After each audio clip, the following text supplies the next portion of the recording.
பாசம் கொடுக்கணும், அக்கறையாக இருக்கணும், எல்லாம் செய்யணும். ஆனா அதுல ஒரு வரம்பு இருக்கிறது, ஒரு எல்லை இருக்கிறது.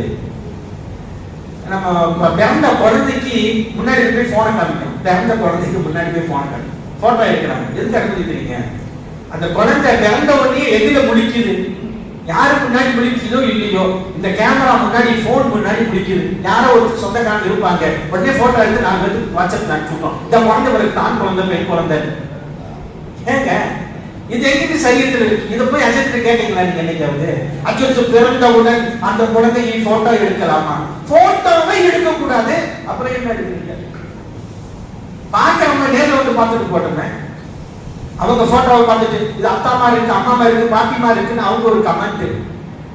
கண்ணியத்திற்குரியவர்களே, இப்ப நம்ம செய்யறதெல்லாம் செஞ்சு போட்டு அந்த குழந்தை பால் குடிக்க மாட்டேங்குதோ, அல்லது சாப்பிட மாட்டேங்குதோ, அல்லது வந்து தூக்க மாட்டேங்குதோ, இதான் போன். அதுதான் எப்படின்னா சரி, இது யாருக்கு பழக்கினது? குழந்தைக்கு போனை கொடுத்து பழக்கினது. அந்த குழந்தை கேட்டுச்சா? அந்த குழந்தைக்கு போனுன்னா என்னன்னு தெரியுமா? எங்க தான் கண்ணில் காமிச்சீங்க? என் பையன் போனை வீட்டு ஸ்கூல் விட்டு வந்தா போனே கட்டின்னு கிடக்கிறான், கேமே விளையாண்டு இருக்கான், எப்ப மாதிரி ஷார்ட்ஸ் பார்த்துட்டு இருக்கான், ரீல்ஸ் பார்த்துட்டு இருக்கான். இந்த மாதிரி குழந்தைக்கு என்ன அபாயம் ஏற்படுத்துறீங்களா? படிக்கிறது எதுவும் மனசுல நிக்காது, மைண்ட்லயே நிக்காது.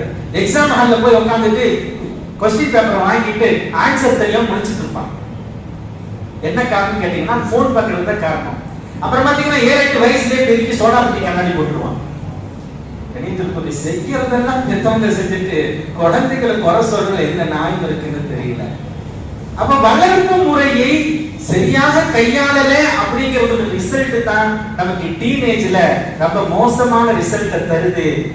நல்லா தான் இருந்தான், திடீர்னு சொல்ல வச்சு கேட்க மாட்டேங்கிறான், எதிர்த்து அத்தாவை எதிர்த்து பேசுறான், அத்தாவை எதிர்த்து பேசுறான். இப்படி எல்லாம் இல்ல முன்னாடி, திடீர்னு ஆக மாட்டான். புரியவர்களே, ஒரு குழந்தைகிட்ட ஒரு குணம் வெளிப்படுதுன்னு சொன்னா அந்த குணத்திற்கான, அது நல்ல குணமா இருந்தாலும் சரி, கெட்ட குணமா இருந்தாலும் சரி, ரெஸ்பான்சிபிலிட்டி, அக்கௌண்டபிலிட்டி அப்படின்னு சொல்ற பொறுப்புடைமை பெற்றோர்களை சாரும். அந்த குழந்தையை சாராது. குழந்தை எப்படிங்க எல்லாத்தையும் தானா செய்யும்? எல்லாம் நீங்க தான், உங்க சப்போர்ட் தான் காரணம்.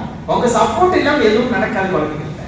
அப்போ நல்லதுன்னா சொன்னா இது என் பையன், என் புள்ள அப்படின்னு நம்ம சொல்லுகிறேன்னா, ஒரு கெட்டது செய்கிற பொழுது நீ என் பிள்ளையே இல்ல, என் பையனே இல்ல அப்படின்னு சொல்லி அந்த குழந்தைகளை உதாசீனப்படுத்துகிறோமே, அதுக்கு காரணம் ரெஸ்பான்சிபிலிட்டி நீங்க தான், பெற்றோர் தான், அக்கௌண்டபிலிட்டி நீங்க தான், பொறுப்புடையாளர்கள். கணிதத்திற்குரியவர்களே, குழந்தைகிட்ட நல்ல ரிசல்ட் வேணும்னு நினைக்கிறேன் நாம் அவர்களிடத்தில்